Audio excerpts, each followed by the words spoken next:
Oui, voilà, je vais te laisser présenter un peu ce que tu vas faire et puis Tu me donnes le top départ et puis et bah c'est parti. quand tu veux. Ok, bah écoutez, aujourd'hui nous sommes le lundi 20 décembre, 20 septembre, oh là, mauvais départ. Nous sommes le lundi 20 novembre, ce qui marque le début de la campagne électorale pour les élections aux conseils centraux, pour le renouvellement du conseil d'administration et du conseil académique, une campagne qui prendra fin le 8 décembre.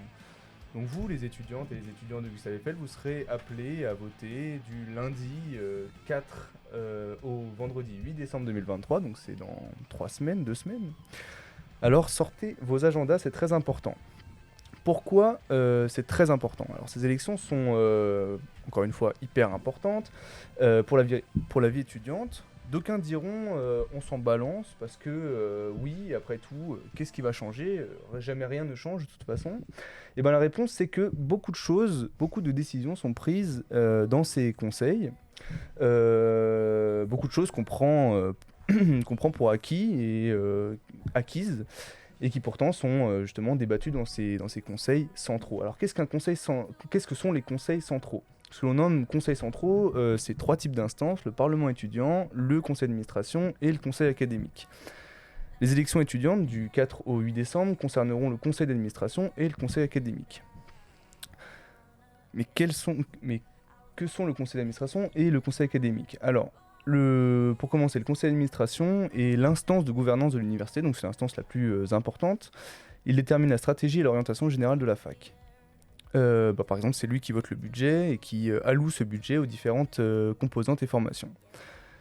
Le conseil d'administration compte 35 membres et nous, les étudiants, sont représentés à hauteur de 2 représentants, ce qui n'est pas énorme. Dans un second temps, le conseil académique, qui est l'instance de représentation des personnels et des usagers de l'université. Donc les usagers, c'est nous, les étudiants, et le personnel, c'est les... Non, je vais dire une bêtise. Je sais pas, je vais rien dire. On va juste dire les personnels. Oh, le personnel, voilà. Il délibère en matière de formation et de recherche et il est notamment garant du lien entre recherche et enseignement. Il compte 75 membres et les étudiants sont représentés à hauteur de 8 représentants. Alors on a l'habitude de dire que c'est 12, mais il y a 4 doctorants et nous, on ne vote pas pour les doctorants, nous en tant qu'étudiants. Les doctorants votent pour les doctorants. Chacun chez soi, les moutons seront bien gardés. Donc maintenant que je vous ai présenté et que vous avez une vision plus claire de ces instances, je vais vous présenter les listes qui se présentent pour ces 2 conseils. Alors pour commencer, nous avons AEM qui présente 2 listes, une pour le conseil d'administration et une pour le conseil académique. Elle propose notamment de lutter contre la sélection et l'augmentation des frais d'inscription à l'université. Ils ont également tout un programme centré sur l'inclusivité, comme, je cite, « sensibiliser les équipes pédagogiques pour endiguer les violences envers les personnes minorées et les minorités, sexisme, LGBTQI-phobie, validisme, racisme, antisémitisme, etc., pour permettre à tous d'étudier dans les meilleures conditions ». Ensuite, nous avons une liste qui s'appelle... une liste qui s'appelle « Tout pour Gustave Eiffel », qui ne présente qu'une seule liste pour le conseil d'administration. L'acronyme TPGE, donc Tout pour Gustave Eiffel, propose de défendre l'excellence académique en voulant mettre en place par exemple des sessions d'examen gratuites à la certification Voltaire. De plus, ils veulent garantir la sécurité en montant des patrouilles nocturnes, notamment en montant des patrouilles nocturnes pour prévenir les rodéos urbains et les perturbations en tout genre qui peuvent survenir la nuit, notamment du côté de la prairie pour ceux qui voient où c'est, voilà. Enfin, une troisième liste qui présente justement 2 listes, une au CA, conseil d'administration, et une au conseil académique, qui est Bouge ton campus avec tes associations. Alors, pour les introduire rapidement, ils militent pour que toutes les personnes souhaitant s'orienter dans l'enseignement supérieur et la recherche trouvent une place dans les formations de leur souhait.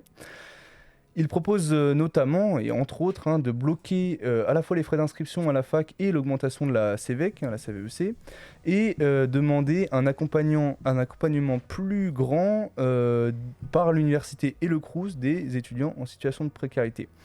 Je vous ai présenté sommairement ce que présentaient les listes, voilà, mais justement, je pense que pour présenter ces listes, le mieux, c'est que les têtes de liste présentent eux-mêmes leurs listes.